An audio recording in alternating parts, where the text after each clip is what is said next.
So, That's right. Sam James, singer, songwriter, and song cover enthusiast. We are finally making this happen. How are you doing, sir? I'm so good. Thank you so much for having me. I appreciate it. I appreciate you coming on. I know that we were supposed to do this a while back, but obviously there's been a lot of backs and forths. I know that you're a busy guy as well. You're in demand. You're out there. You're killing it right now. So I was told that at some point that you were actually under the weather. But how are you feeling now, though? Everything okay with you? Oh, everything's great.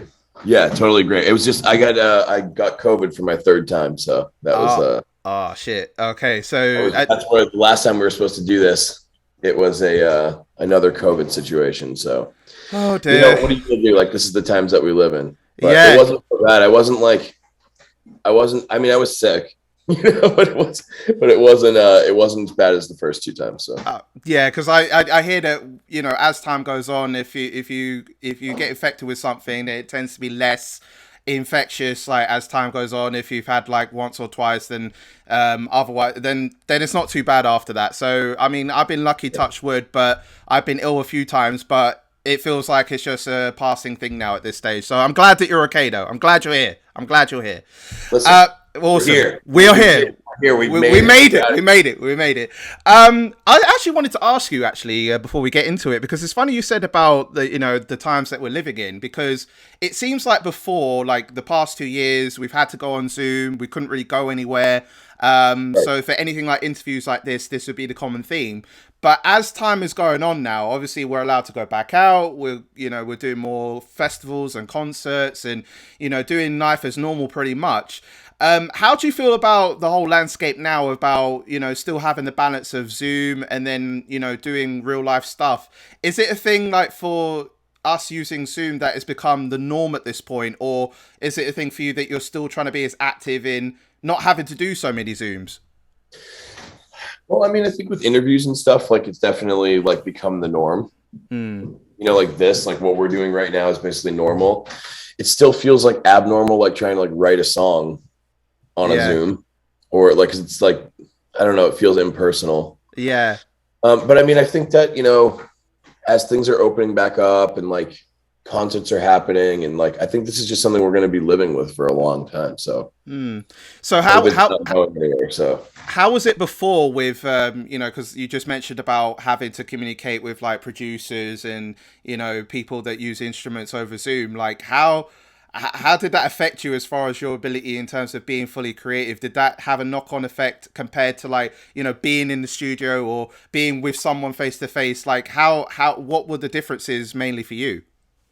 well, I mean, it's just a little bit different. Like also, there's like a delay.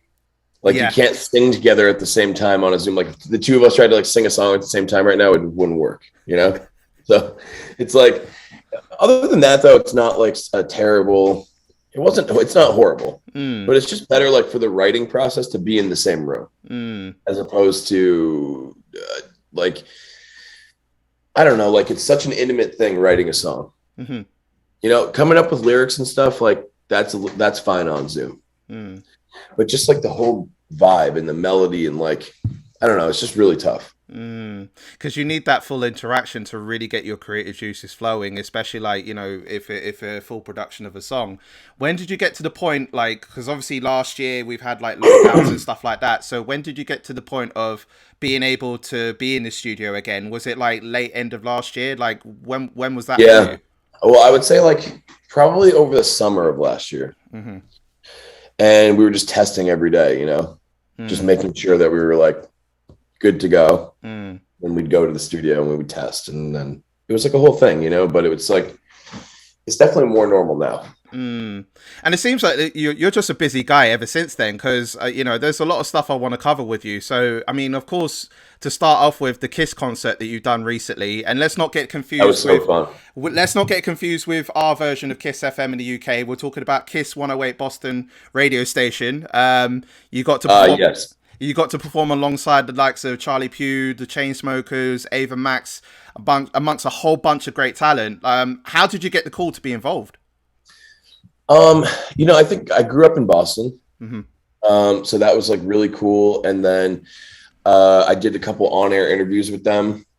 And then they were like, hey, you should do this concert. And I was like, let's do it. 100%. It was great.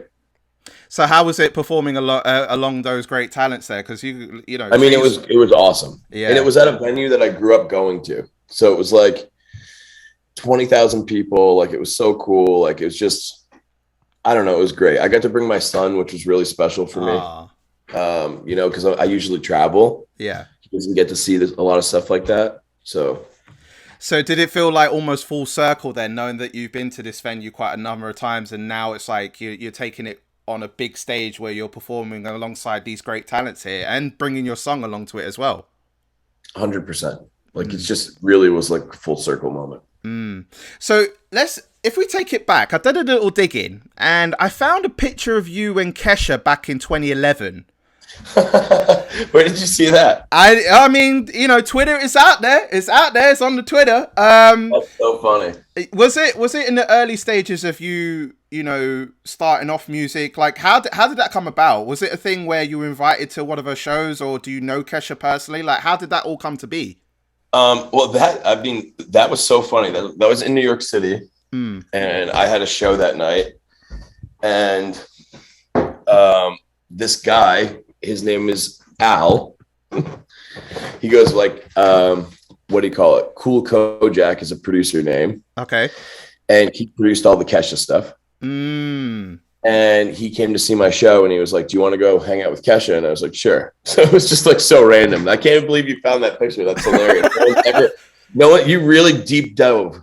I listen, this is what I'm talking about. This is what I do. This is, you know what I mean? I find stuff and it's just like, I was like, oh, right. Okay. He knows Kesha, and then he knew a friend of his that brought him along. So, I mean, it's funny because I feel like Kesha predicted the future, because with a hit song like TikTok back in 2009. Yeah. Crazy, right? And now obviously we got the platform of TikTok. So, and you've done pretty well on the platform, considering. So in your mind, did you foresee that what Kesha was saying, even though it was about, you know, TikTok on the clock, that sort of stuff, did you kind of foresee that there may be something in the future? Or was it just something that you thought was a hit song that was coming and then nothing else from it, really? I mean, I don't know. That's an interesting question. Like, Kesha's definitely, I mean, her music is great. Like, it still is. She still puts out great music, and, you know, she's been through a lot. So, yeah. I don't know if I like foresaw like the future, like with that song. I just thought it was like a great pop song. Yeah, you know, I still do. I'm not really sure. Do you still keep it? Have you kept in touch with Kesha ever since, or was that just a one-off? No, that was just totally like one night. And definitely the difference, because obviously, like, I don't think you had a beard around that point either. So now you really grew it out, and I think it was kind of like very small in the face at the time in terms of like, you know, obviously facial hair, but obviously it's grown. Yeah. Exponentially, you know? Yes. Yeah. Well, it used to be even bigger than this. I just like had it trimmed up. So it's like, you know, it used to be like down to here. Do you see it as like your USP, as far as like, you know, this is me, Sam James. This is like, you know, I want people to see me as that. Is that kind of your sort of signature? I don't really think so. I mean, I think like I've just had it for so many years. I don't know. Like, yeah. I think about like shaving it all the time. I'm like, yeah, maybe I'll shave it today, and then I just don't. Yeah. I was just like, yeah, just leave it on. So it depends on what mood you're in. Because I mean, a lot of people would have like this sort of signature way about them. Like, you know, for example, with Ed Sheeran, we'll talk about later on, you know, the you know, back in the all out hair to ginger hair, that's what's signature about him. Right. So obviously the beard, when I look at you as an artist, and when I've looked at your stuff, even like through the cover songs that we'll talk about in a bit, like the beard is very prominent. So I mean, it's definitely become a thing. You know, like people know me because of it. Like, it's definitely become a thing. So I think if I shaved now, it would be a little weird. I mean, I literally just shaved because I wanted to keep the beard on, because this is not normally me. But then I realized it's like, it's not bearding the way I want it to beard, if that makes sense. So I thought, let me just take it off and start all over again. But I guess listen, it's always a process with a beard, man. Like, you gotta let it go. You have like stages of beard, right? So it's gonna go through awkward phases. You gotta like ride it out, though. Right. You know what I mean? Yeah, I mean, I can ride it out, but then it gets to the point of like sometimes I shave it and line it up, and then it doesn't go the way that I want it to. So then I have to like shave it off and start again, so I could get the whole beard back. But anyway, that's another story for another I'll time. tell you, I haven't. The only time I've had shaven was like 4 years ago, Right. and I went to a new barber, Oh. and I was like, "Are you sure you're good with beards?" And he was like, "Bro, I'm so good with beards." And I was like, I don't know, man. You seem like you're not. You don't have a beard, like. And he's like, "Dude, I know what I'm doing." And I was like, "Okay." And he literally, can I curse on here or no? Of course you can. Of course you can. Go ahead. Okay. Well, he fucked that situation up big time. Wow. And he like came in with a clipper on my beard, and all of a sudden it was like I could tell like he knew that he had made a mistake. Oh no. Have you seen those TikToks where it's like I think there was one where it was so far back the hairline, and I think they got it, and then as soon as you saw it, you got into a fight with a guy. Oh my god, it was so yeah. So this guy was like, "No, dude, it looks great." And then he had to keep going like shorter and shorter and shorter, and I was like, "Just stop." There's no turning back. I didn't even let him finish the haircut. I just left. I still paid him. I paid him and I left. This was like 4 years ago, and I had to come home and like totally shave. Do you know what I would have done? I would have paid him half of that because he done half the job. That's what I would. That's what I would have done. Get out of there. I was like having an anxiety attack. Like, well, glad that's not happening for you now, because you know it's just like no one else touched my face but me, unless I know somebody that I can really trust. I have a guy. Right. One guy. Right. Zach. And he literally like, that's the only person that does anything. Right. Okay. So at least you got that. So I trust him. Keep that signature. Keep that guy. So, so let's. I mean, talking about your cover songs. You mentioned in an interview that there were videos that you threw out there that you didn't think would do so well, but all of a sudden, some of them, like "Life Is Good" with Future. And Drake, and The Box with Roddy Ricch, Savage with Megan Thee Stallion. Those are the ones that like really like pushed your numbers out there. Yeah. Like, was it a thing that you thought like, let me find like a song that will really go viral, or was it just a thing that you continuously passionate about it and thought if the numbers do well, they do well? It was songs that I liked. Yes. And it also helped if they were on the radio. Yes. You know what I mean? Like at the time. So if it was like I heard it on the radio and I loved it, I'd cover it. Because there was even like one UK song that you covered that stood out to me most, which was the Young T and Bugsy "Don't Rush" cover. Oh yeah. That was actually like, so that was a different. I loved the song once I heard it, but a friend had sent it to me and he was like, "Dude, you should cover this," and I was like, "Cool." And I heard it and I was like, "This is dope." You killed it. Like it was literally a brand new song when I heard it, because I know what it sounds like from our side. I know the guys, they're cool. But when I heard your version, it was like a completely transformative, like great piece of art that you did there. It was like, it was almost not to the one that I would know about. So is it a thing that when it comes to, playing your guitar and doing these songs, that you want to take a really different spin on it and make it as unique as possible to the song that you hear? I mean, I think it makes it more interesting for me. It does. You know what I mean? Like, and I think in turn, like it translated to be more interesting for you guys watching it. But like, I don't know. I never want to just do something just to do it. And like I could just sit down with the guitar and play it exactly like it was. But what fun in that? But there's no fun in that, No, you want to make it as unique as possible. You want something that people will receive through, and knowing it's your signature as well, like the beard, like we talked about earlier. Right.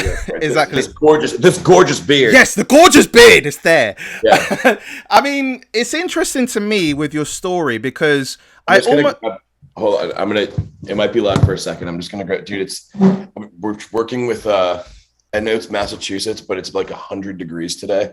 I love this. I absolutely love this. We don't have air conditioning in Massachusetts. I mean, okay, some people do, but we don't have it. Like I'm at my house right now, Yeah. And it's, oh, you got a beautiful house, sir. Thank you. Yeah. It's all my wife. She's the decorator. Yep. But it's like super like steamy and muggy and hot. So I'm moving around a lot. I'm trying to like keep cool. Yeah. I mean, to be honest, like our weather at the moment is literally just scorching. Like we had like the hottest 2 days on record last week at 40 degrees Celsius, which is about 170 Fahrenheit. Like I did not like 100 degrees. Over 100 degrees. 100 degrees Fahrenheit. I don't know how I survived that. Put it that way. You're in the UK, right? Yes, I am. Yeah, it's dude, it's been like unbearable the last few days. Like, is it really hot? Like is it been predominantly hot like the past couple of weeks? I'm just trying not to like pass out from sweat. There's like one room upstairs that has an air conditioner in the window. Yeah. And I guess I could go sit up there, but it's so loud. Yeah. I was like, okay. Can't do an interview up there because it's like. Yeah, because I actually have a fan right behind me, and it's the oldest fan that I've had, you know, like for about 20 years, and still works, and it's probably the best fan I have. But it's for me. I got the light. I got everything there. I don't want it to be like it's like, and you start hearing that stuff as well. So I get what you mean. So I'm like, right now, I'm like, this all underneath here is just water. I'm doing my best to like make it seem like I'm cool right now, but I'm not. It's horrible right now. But then I'm thinking like, but you want to keep that hat as the signature. I'm guessing it's like, no, I got to do it for my fans. Like the fans got to know that this is my hat. It's still on my head. You want to know what it was? Is like I have like I wear a bunch of different hats. Like I wear this when I do a lot of the covers. Right. This was just like right next to me, so I just grabbed it. Oh wow! So literally just like every interview is totally different. Like yeah. And also I should have rethink it because it's kind of warm. And I'm telling you, it's freaking hot. Like I don't know if you can like get the full. Like honestly, like I'm looking at my Zoom right now too, and it's like a little blurry. It's because like my computer's been going in and out of like the air. Yeah, because it's hot air. Yeah. I can see you clearly. But okay. I totally understand. I totally, like, yeah. So let's like keep moving. Yeah, I want to answer every question that you can, and then I'm gonna try not to pass out on this. Well, I'll try my best as possible to go through them as nicely as possible with you. Listen, I'm here for you. I'm ready. So, I mean, it seems to me that your story is kind of almost a similar effect to like, you know, the Ed Sheeran effect. And the reason I say that is because, you know, you guys are, you know, you play guitar, he played the guitar, singer, he's a singer as well. Obviously what his story was that one video with Jamal Edwards, SBTV, rest in peace to him, that completely changed his life. Was it something for you, you know, was it something that you looked up to Ed Sheeran from back in the times, or was this just when you came into music, was this before Ed Sheeran was even a conversation, or was it something that you emulated from seeing that? I've definitely been doing this. I think I'm older than Ed. So okay. I mean, maybe. I don't know how old he is, but I've definitely been doing music for a really long time. Mm-hmm. But that being said, like I love Ed Sheeran. Like, I think he's like a freaking unreal talent. Yeah. So I mean, it wasn't really something like I looked up to, like in the sense of like that video. I loved that video, and that totally did blow him up. Mm-hmm.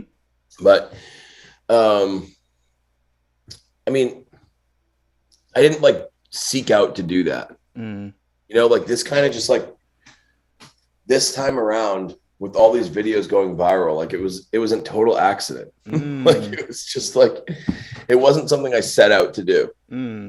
Like I'm a songwriter, you know, and that's how like I paid my bills for the last 5 years is like writing songs for other artists. Interesting. And like I didn't like set out to do this, and like the pandemic hit and I was bored. Right. You know what I mean? And then that allowed for you to do even more cover stories, learn about tech. Yeah. 100%. Sorry. It's all right. Natural. I like this. This is a very real interview. This is probably the most real interview that I'm ever going to see in my entire lifetime. So, you know, thanks for keeping it real. This is the most real interview I've ever done. Normally, like, I try to, like, even if it's, like, the conditions, like, aren't great, like, I would, like, I'm like, yeah, so, you know, like, when I was So 10, we are like this, and this is what I done 10 years ago. No. Like it's like I'm just like, you know what? It's so hot today. I'm just gonna have to like super keep it real. Yeah. Like I'm gonna have to keep it super real. Like I can't Love it. like, otherwise I'm gonna just be like back here like and like people are gonna watch this interview and be like, Sam's kind of weird. I'm glad you put the disclaimer out. You know what I mean? Like I am weird. Yeah. I am weird, first of all, like, but not like you don't want people to think you're like fidgety and like on camera. Like this is like, it's like, isn't this dude in his own house? Like, why is he like acting so weird? Yo, listen, I'm not rich. I don't have central air conditioning. Hey, this is real life. This is what I'm talking about, because the hustle and grind. Yeah. Like, because a lot of people would have this perception of when they see like their favorite superstars or their favorite artists that they've instantly made it. That, you know, jewelry is instantly on their necks and they got this lavish lifestyle. But we all know that there's always a backstory. There's always a beginning to everything. So yeah, I mean, I do okay, but it's like, I mean, I don't have that Ed Sheeran money. Ed Sheeran probably has central air conditioning, I would assume. So we're saying that it's just a little bit more to get that air conditioning for you.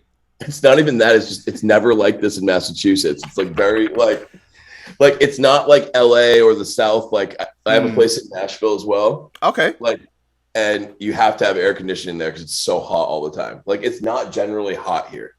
Like, I mean, you got a bit of money because you're saying you got a few houses then, right? So you're kind of all right in that sense. So you got a little bit there. You got one house here, one house there. Dude, I'm secretly such a baller, but I don't want to like act like that. You know? Ah, I hear that, man. I hear that. So, my wife and I have had like an apartment in Nashville for years because I'm there so often. Oh, okay, so you're more often in Nashville than anything else. And LA, but like, you know, you can't really do what I do from Massachusetts. Right. No one really does it here. You know what I mean? Like on the writing side. Right. You know, all the writers are in Nashville and LA. So okay, so I understand that. So obviously for you going to Nashville, there's more people that are writing over there, hence why more creativity can happen over there. So do you drive or fly often then to Nashville if you're doing that? It's like 20 hours away from where I live in Massachusetts. Wow. So I fly. Right. Okay. And is it like a regularity of going back and forth then, or is it like, you know, just, you know, periodically when you can? It used to be like every 2 weeks. Right.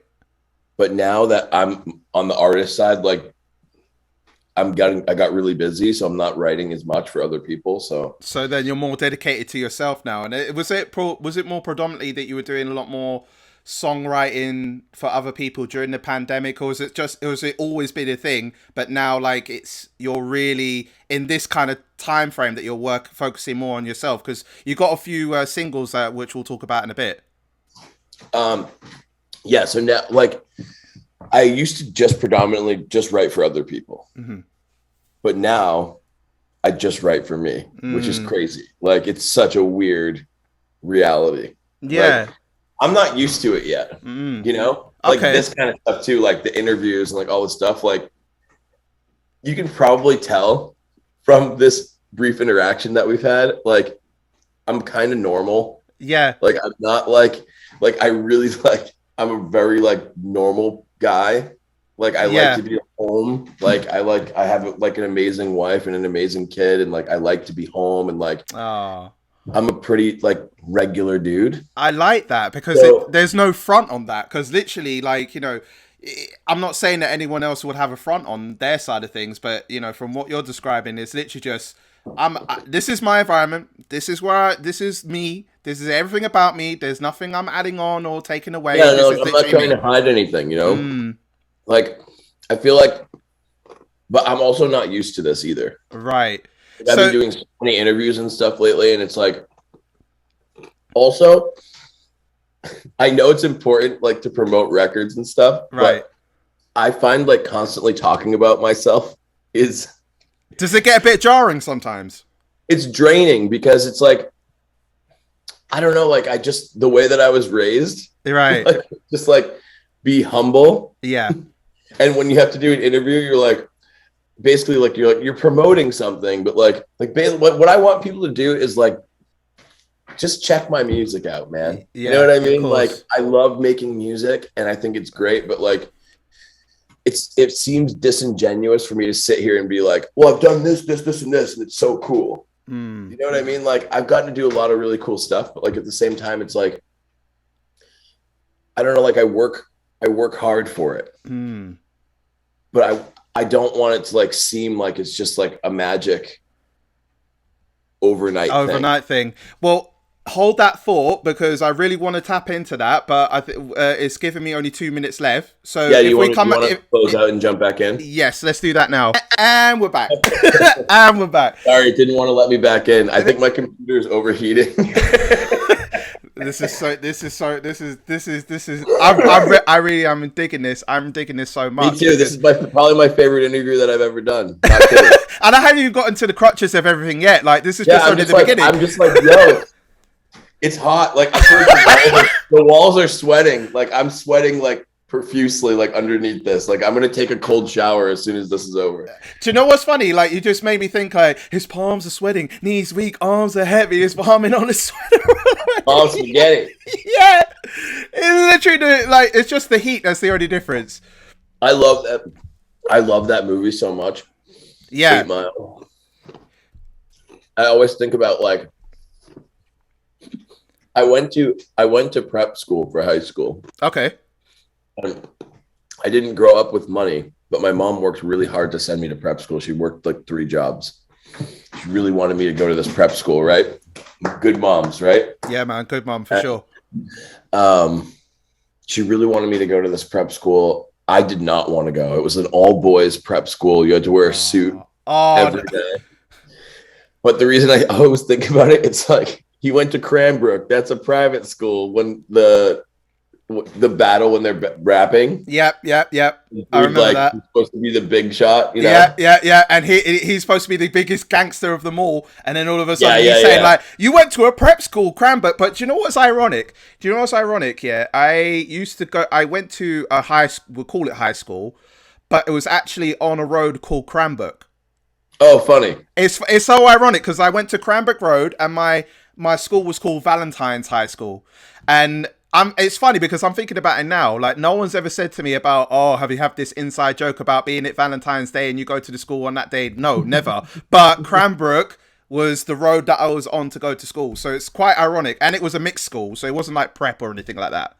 Got it. I was wearing suits. I was wearing suits as well. So you can't tell me about, oh yeah, I didn't want to wear suits. I had to wear suits every day. Did you have to wear it? I had to wear it. I had to wear okay. So from all my time in school, I was wearing what we call from the I don't know what you guys call it in the States, where it's like, for me, the start of year 7, which is the beginning of high school, up until year 11. Junior high. Junior high. So call it junior high, right up until the end of junior high, I was wearing a suit. And even when I went to the same school, I think it was like, you call it college over there. We went to sixth form, so it's like college for us. And I still had to wear a suit. Uni, right? Like university. University. So we had high school, we had college, and then we had university. So the in between that, I was always wearing suits from all that time. The only time I never had to do it was university. So I was always wearing a suit. Now, these times, I feel so relieved that I'm not even wearing a suit every day. I felt so glad about that. Me too. Trust me. I was at an event. I did a private event over the weekend, and it was for a charity for it was a really, really beautiful event actually, and it's for suicide prevention for veterans. Okay. Like a lot of people come back from war and stuff, and with mental health issues. Mm-hmm.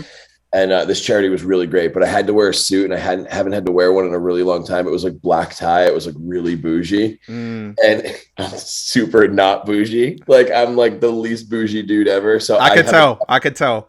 Yeah, I have like a really like. Also, it was outside and it was over 100 degrees. So everyone's like in black tie, even though it's at night and it's like really beautiful. But it was like everyone was sweating buckets. I remember, like, dude, it's so hard to like right now, like I'm trying to like keep it classy with you, but like it's tough when you're dying of heat. No, I'll tell you this one thing, right? Before we get more into stuff with you, because I'm really digging this. I was on a shoot the other day, right? So I'm a videographer by trade. So I was doing a bus. I was on a bus with families and kids, and it was like a tour around London, but for families and kids. Right, dude. The amount of sweat that I was profusing to the point that literally my shirt was a pool. I never felt so embarrassed in my entire life. And when I was saying to them, like, oh, I'm so sorry, I said, don't worry about it. Even the families were fanning me down because they understood that I was losing it, bro. It feels like I'm trying to be cool right now. Like, and I wasn't even the weekend, but it's so like uncool to sweat. I don't know why. Unless you're like working out, then you're like if you're working it's justified. It's justified, yeah. Yeah, but I'm just sitting here. Well, let's just get to the crutches of everything. So, right, go for it. So I mean, one thing I found out is that did you get to meet Dolly Parton? Because I know you've done a lot of I know you've done some writing for her on the phone. Like, was it on the phone? Spoken. Yeah, but I've never met her in person. Oh wow! So what was the conversations like in terms of like how did that all like come together? Like I don't get starstruck a lot. Dolly, it was tough because she's just an icon, you know. And let me tell you, she is even nicer than you think she would be. Okay. Like just the nicest person ever. Like so sweet and so accommodating and like. Even when she was in the studio and my buddy was like zooming me in to the studio because we were like vocal producing her, he was in the room with her and I couldn't be in the room. And, which was kind of a bummer because I really wanted to be there, but I couldn't. And she's just like, she's a pro. And she's just like, oh, I was like, I don't know if we got the vocal on this part. She's like, that's all right, sweetheart. I'll get it for you. Like, I'll get it for you. I'm good. Like someone of her caliber could totally just be like, piss off, like I'm going to sing it and then I'm going to leave. But she like stayed there all day until it was perfect. Wow. And she's like a total perfectionist and she's such a sweetheart and she never is, I don't know, just awesome. What's the biggest lesson that she's taught you? What's the biggest advice that she's ever given you? I'll tell you what it is. It's like, I don't know, like advice that she's given me, but just from watching her, like the last couple of years since we've done that record together and like having seen, like talking to her and stuff, it's like, no matter how big of a star you are, be humble and be real. Yeah. Like she's a real person. Like she just wants to like talk about real stuff. Like it's not like, I don't know. Like the glitz and the glamour sometimes of like to be like a celebrity, which I'm definitely not, but like I have friends that certainly are, and like, I don't know, like you're always like putting on a different face. Like for me, like Dolly, it just keeps it real. And that's like how I want to live is, hopefully one day, like it does elevate to a point where I'm like, quote unquote, famous. I guess like on the internet people know me now, but like it's not like but you're on your way, especially like there's a lot of people that have been tuned into you. And what I like about what you just said is that no matter how big you are, be humble. And I guess like with your fan base, that they see literally through that you are this genuine person that just wants to sing, just pour his heart out there and just enjoy the process of making music. Wouldn't it be so funny if like 2 years from now, my project got like really, really massive? Like it was like Kanye level of fame, like where you couldn't even like go to the grocery store. And then we did this interview again and I was a total prick. And then you could like go back to this video. What happened, bro?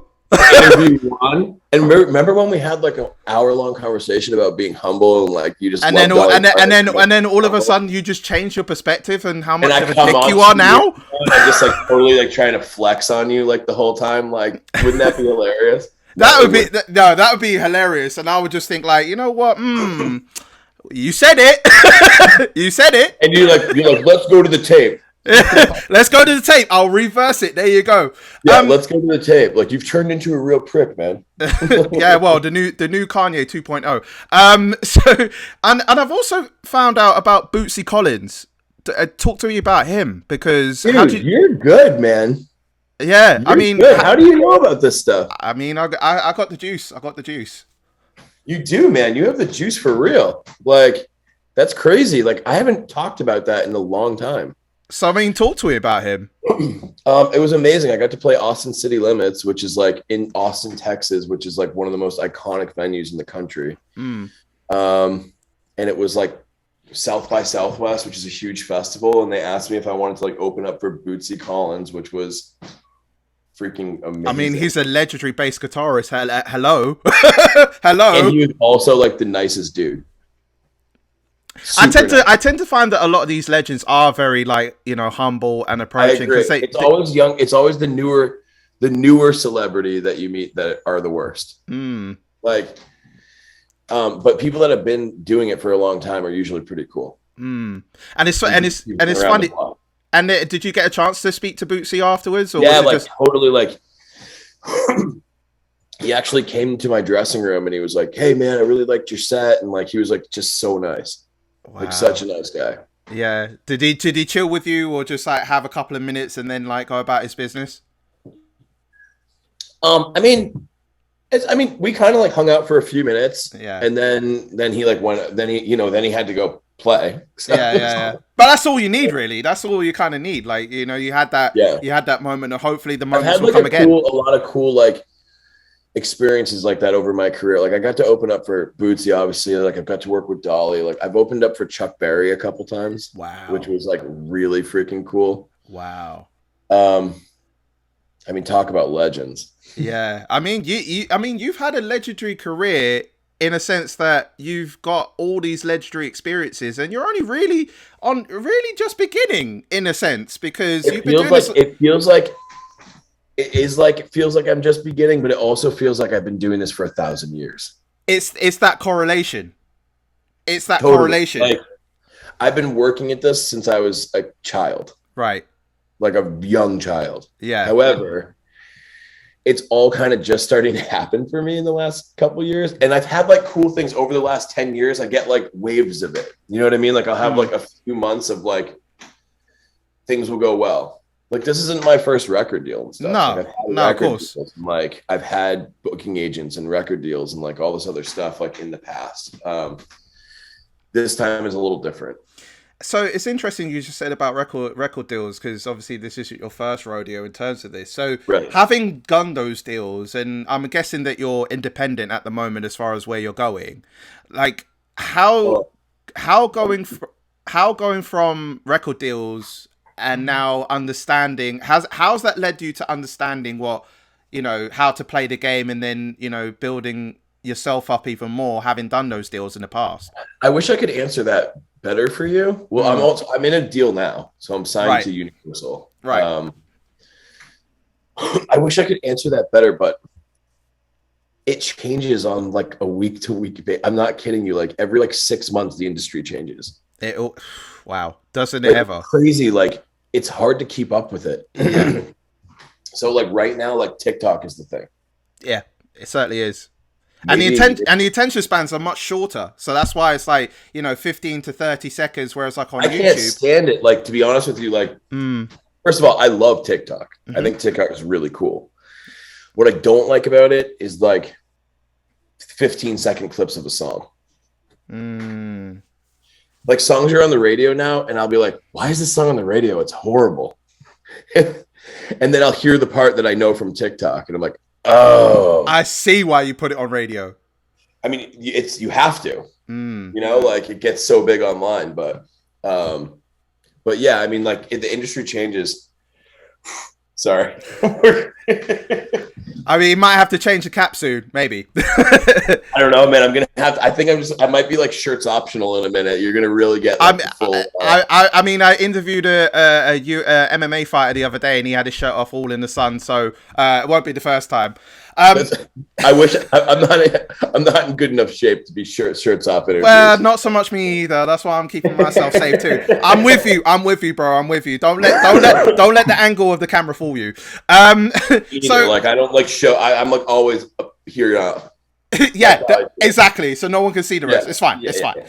Yeah. I mean, there's a few singles to talk about briefly. So obviously you worked with Moneybagg Yo and No Cap for Going Through It. And now you got a new single as well with Kiss and Tell with Jazmin Nikole.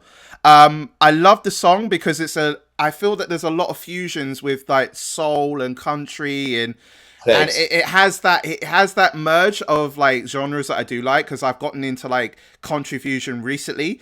So I mean, talk to me about the Going Through It track and then how you decided you wanted to take a different spin with Kiss and Tell. Well, I mean, Going Through It was just cool because I got the opportunity to work with Moneybagg, and I had written this song, and like Bags jumped on it, and like that was just a really great experience, and like kind of fit the mold of my Instagram and stuff, like what I was doing, you know. But Kiss and Tell is just like really special song for me. Like, first of all, it's got like a '90s R&B throwback vibe, which is I like that. Yeah. I mean, if I could listen to one genre of music over and over again, that'd be it for me. Yep, same for me. I was a Keith Sweat fan when I got introduced to R&B. If I could do like, I don't know, like just leave me on a desert island with like every Boyz II Men album and like Keith Sweat, Boyz II Men, like I grew up on that shit. So I don't know. It's just like who else? Like TLC, dude, so good, right? Don't go chasing waterfalls, dude. It's just so good. But that like Kiss and Tell to me was like a throwback vibe. Jazmin sings her ass off. She does. She's so good. Yeah, and she's also a total sweetheart. Yeah. And yeah, it's just like the vibe of the song like really like was special to me, and like I think that we just like built this song around it, and I'm excited for it. It just came out, so yeah, literally a few days ago, like jumping on it now. Yeah, like it just came out, so I'm excited. It's funny that you said about collaborations because obviously No Cap, Moneybagg Yo, Jazmin Nikole. Yeah. Because obviously the past couple of years have been predominant in you being on TikTok and YouTube doing song covers, which you're doing on your own essentially. Are you looking at the idea of exploring what it is like to work with other people, knowing that you've been mostly adjusting to doing things yourself, apart from being in the studio with other people? All the next singles, like the next records, are all just me. Okay. It just so happened the first two were collaborations. Like I didn't do it on purpose. It just like kind of worked out that way. Okay. And I'm not opposed to doing more. Like I think doing collaborations is really fun. Also makes things a little difficult sometimes. You know what I mean? Like with everyone's schedules. Like try doing an interview with like me, Moneybagg Yo, and No Cap at the same time. It like never happens. Yeah, that is crazy. We've tried to do it. It just never works. And then the universe was speaking and you got to do it. Yeah, it's just like hard to coordinate everybody's schedule. Yeah. And it just you had to find like the right time to get things done, and lucky for you it had happened. I mean, yeah, it's like it's a little bit more difficult, but so I mean, I'm also a lone wolf when it comes to music. Okay. It's hard for me to collaborate. I try to share well with others. Right. but is this something that you're pushing yourself to do more? Yes. Yes. 100%. I can see. Because I'm a stubborn bastard when it comes to music. I love that. I love that. And like I like what I like. Yeah. And like I never want to dismiss anyone's ideas. I'm really good at co-writing. Right. But like duets for me are a little bit harder. Right. Like I'm like a one-man band. I have been for years. I used to like play bars. So you do 4 hours of a solo bar gig, 6 nights a week. Wow. for And 10 years, bro. and I heard that your mum used to take you to a lot of these bars as well to support He you. did.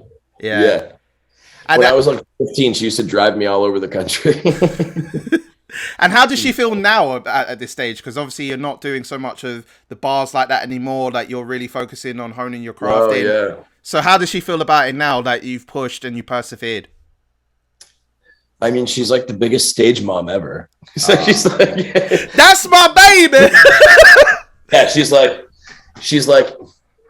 just really proud of me and like overly proud, like too proud. Sometimes I tell her, I'm like, it's not that cool. It's Mom. not that deep. It's fine. Not as Like, cool as you think it is. yeah. You can be proud, but don't be over proud. It's like one thing at a time. I'm just teasing. Like she's just, Yeah. she's really proud and like she still comes to a lot of stuff when she can. Like I try to bring her to as much stuff as I can. And she's like a total sweetheart. She's my short little Italian mother, Oh, God bless your mother, man. Yeah. There's just a few things I just wanted to cover you before I let you go.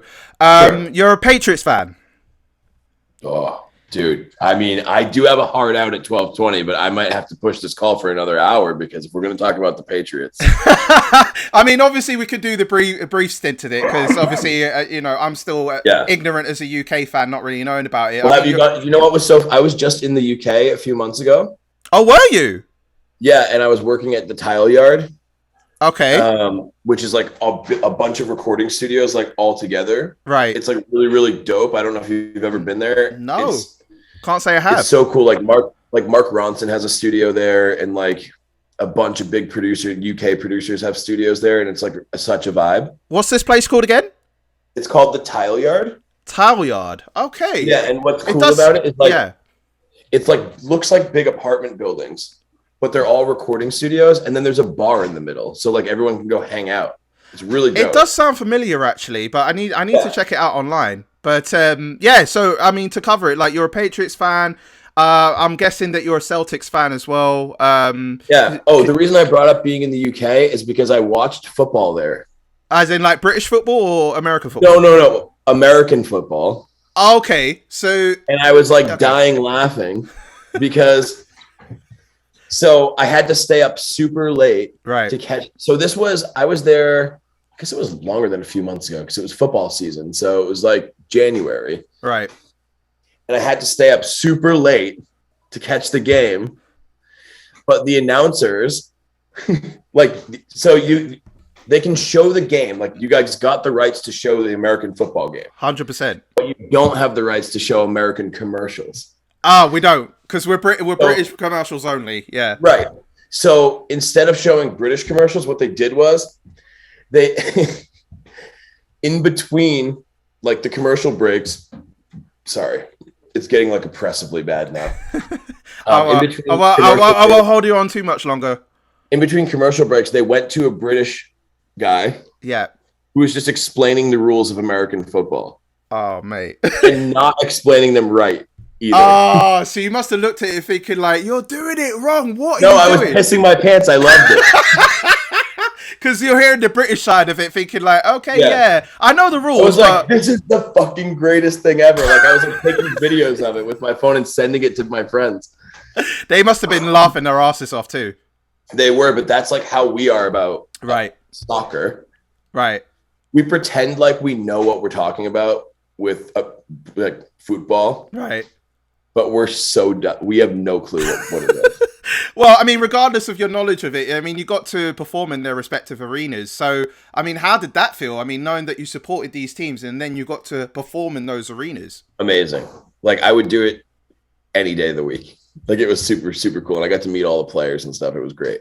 So when you got the phone call, what was that about? How did you get how did they get in touch with you to say, yeah, we want you to sing on our arena for this game? I don't know. Like it was just something like my manager got a phone call and he was like, thanks, babe. My wife brought down a small fan. It's like, oh, God bless the wife, man. God bless her. She's the best. And, I don't know, babe. It's a little bit better. I'm still like dripping buckets. Like, it's better than nothing. It's better than nothing. I got the phone call and it was just so cool. And like, I don't know, like I'm such a sports fan, but like I grew up playing sports and stuff. But like, also to me, just like meeting the players, like I don't know. It's freaking awesome. Like, Yeah. that's when I get starstruck. It's like, Yeah. because it's like musicians, like whatever. Like, I play music. Yeah. Not a big deal. It's your field. Like, if you meet someone who's a fellow one, it's just like another friend. Yeah. But like, it was so cool, like meeting the players. Yeah. Also, it's like a little intimidating because they're giant. Yeah, they're taller than you, so they must be like, oh, what the fuck? Well, I'm older than them, first of all. You're like, I'm in my 30s. So they're like 22, 23 years old. And your fans are them. They're so big. I'm only 5'8", bro. Like, I'm the same height as you then. I'm 5'8" as well. Dude, like, we're short little fuckers, you know what I mean? Like, well, no, I wouldn't say short fuckers. I mean, we do have our nice heights about us. I'd say like I'm good. I'll say we're good. You know what I mean? We're average height. We're good average height. We're good average height. I'm not downplaying it. But we're not. But compared to these players, 100%, we're short fuckers. But we're not tall. Like, these guys are like 6'6", 380 pounds. Like, freaking giants. Yeah. I mean, I'm a big fan of WWE. I mean, even a lot of these athletes, like, you know, 6'4". Is that big in the UK? What's that? Like the WWE? Very big, very big. We're very, very heavy in wrestling, in pro wrestling in general over here as well. Really? Did they ever go there? Yeah, they before the pandemic. Well, I mean, during the pandemic they couldn't do it, but like they would have like a UK tour every year. Have you seen it live? Yes, I have. I've been there. Right? Oh my gosh, wow! Like just being in the crowd and watching the whole environment and the fans. The funniest thing is literally the fans. Like they would cuss out they would shout out some next shit to the hated wrestlers and stuff like that. I find that the most entertaining thing of the whole thing. Like the fan interaction, I love it. I think the people watching is my favorite. Right. Like the way that people get like. They take it very seriously. Yeah. I don't think I've ever taken anything seriously in my life, like that serious. The way people take like I love going to see wrestling though. I think it's awesome. I haven't taken my son yet. Right. You should though. Like, the next time they come, because he'll get a huge kick out of it. Definitely, and I'm hearing that boy, so he's like wild. You know what I mean? And I'm hearing like AEW, like another promotion. They're trying to do something in the UK as well. So like more promotions are coming over, so you get more variety. And there's like UK professional wrestling in general anyway, so you can go to like indie shows and like if you want to get an idea of it. We've been to enough indie shows as it is, but like WWE is like the pinnacle for them coming over. That's like a spectacle. You know? It's a big deal. It is a big deal. Even big when they come around here. You know what I mean? Like to Boston and stuff. Like it's a big deal. And who was? Have you ever had like a favorite wrestler? Curious.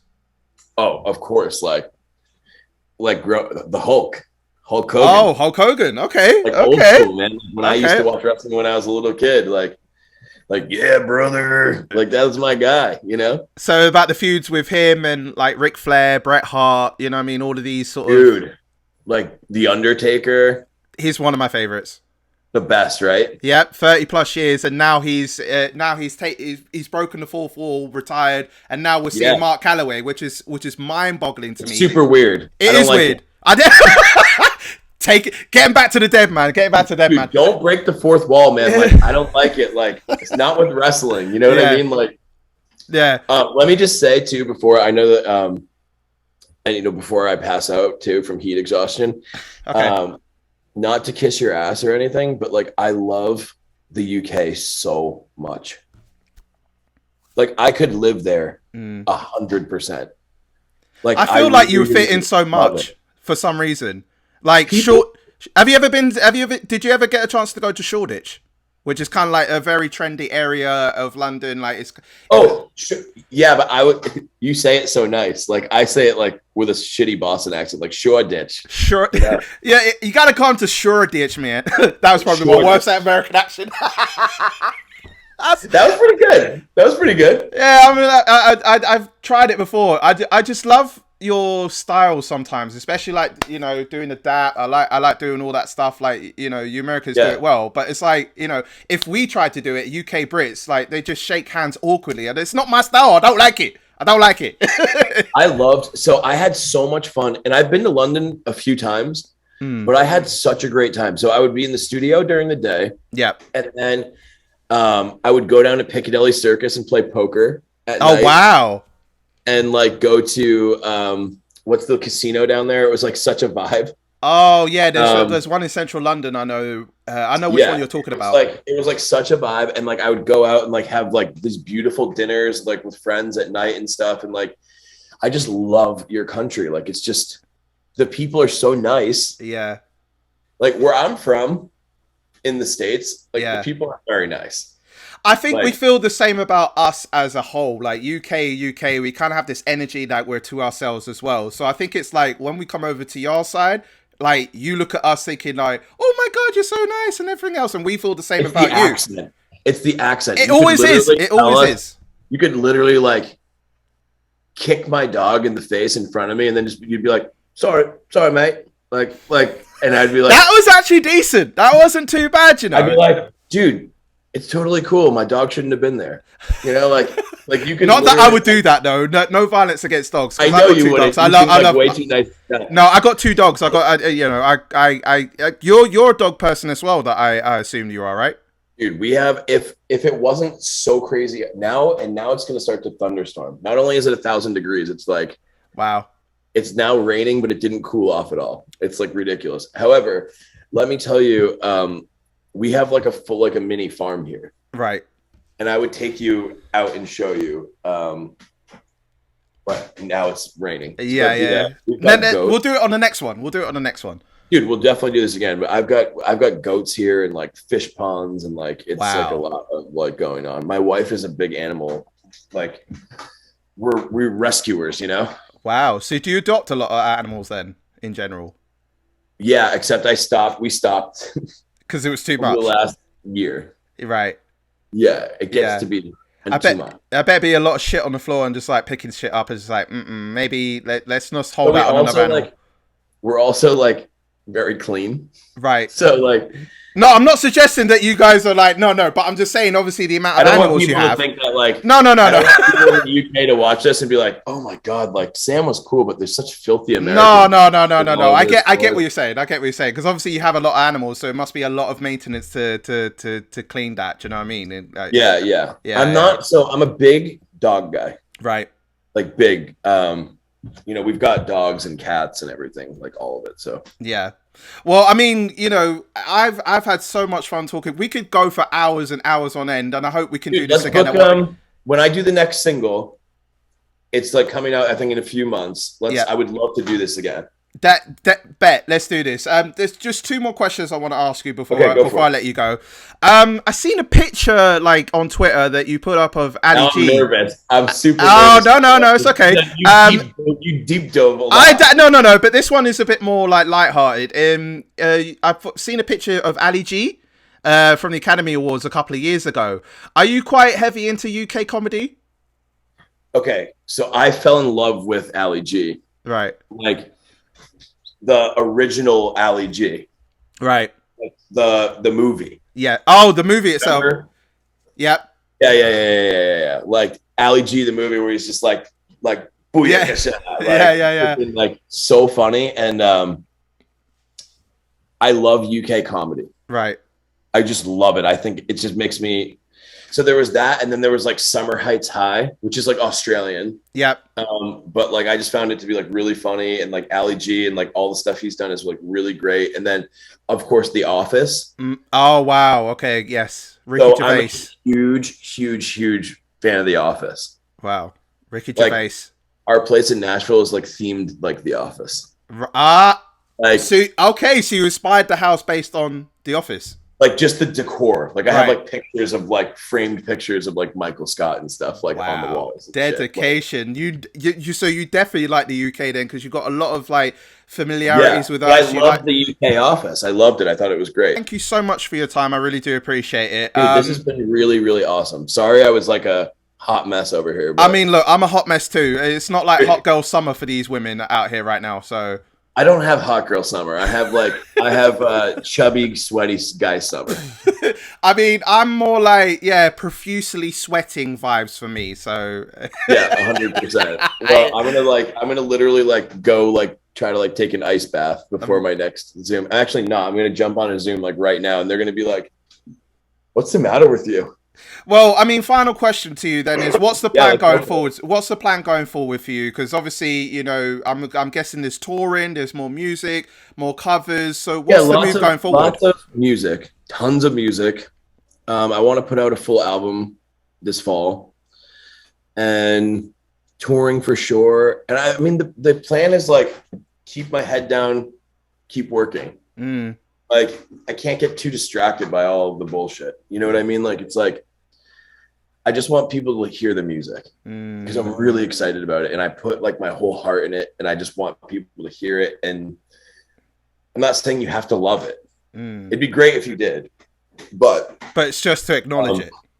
I just want to get it out there. Yeah. You know what I mean? Like it's time. It's time to like tell my story and get it out there, and I'm excited. And is there a UK artist that you would like to collaborate with? Is there anyone on the horizon that you've been hearing on our side? Damien Rice.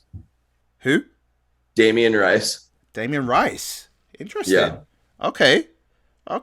So I know it's like, I know he's like, or James Bay. That would be cold. I would freaking love to work with James Bay. Do you know what? I'm almost thinking you and Coldplay. That would be a sick one. That would be really sick. I mean, that's a pretty stretch, though. That's a stretch. No, but you got to manifest it. Yeah. You got to manifest these things. Well, like, dude, if we're going to go big, and I know it's not like technically, all right, like you too. I would love to work with you too. I know they're Irish, but like that's technically the UK, right? Yeah. Put it out there. Yeah. Northern Ireland is, yes. Right. So put it out in the universe. Put it. Why not? Yeah. Why not? I mean, let's do it. You're the lone wolf wanting to, make history. So, why not? Bono, if you're watching this, Bono. There you go. I promise I won't be this sweaty wherever we work together in person. I won't be a total train wreck. I'll really get my sweating under control by the time. Well, the weather would hopefully calm down by then, so it would be a lot cooler and breezy. Yeah, so I'm literally never leaving. I'm just going to like, I don't know. I can't stand it. I can't take it. Well, Sam, thank you so much. I really enjoyed this. Dude, I had so much fun. Thank you so much. Well, we're going to do this again in the future, and I wish you all the best. And yeah, man, hope to see you in the UK soon, my brother. Dude, I will hit you up if I come back, and I'm sure that I will. I'd love to tour over there. So right, well, I'll follow you on it. I'll follow you on Instagram on my personal one, and let's start talking. Yeah. Absolutely. All right, man. Appreciate your love, brother. Dude, stay cool, okay? Yeah, literally. 100%. Same for you. Take care, brother.